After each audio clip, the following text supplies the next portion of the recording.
Здравейте, аз съм Мел и имам кратко съобщение. Чували ли сте за Таласъмия? Това е едно ежегодно събитие, което е посветено на приказното и фантастичното и на българската митология. Тази година аз самата ще участвам в програмата му с представяне на Разкажи ми приказка.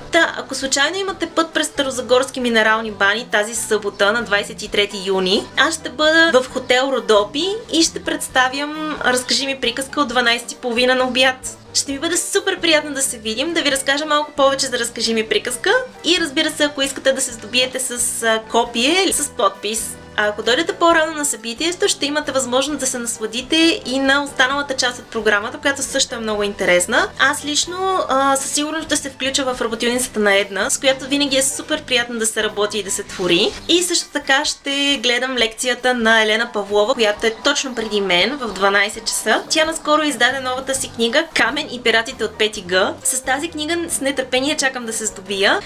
Ако ви е станало интересно и искате да се видим, мястото е хотел Родопи в Старозагорски минерални бани. Денят е 23 юни, а часът 12:30 на обяд. Ако искате да дойдете по-рано, заповядайте. В описанието на това клипче ще сложа и програмата на самото събитие, за да можете да видите какви други лекции има и кое ще ви бъде интересно. На мен ще ми бъде изключително приятно да се видим, а дори да не успеем да се видим, съвсем скоро ще успея да ви направя и следващото клипче, така че не се притеснявайте. До скоро виждане!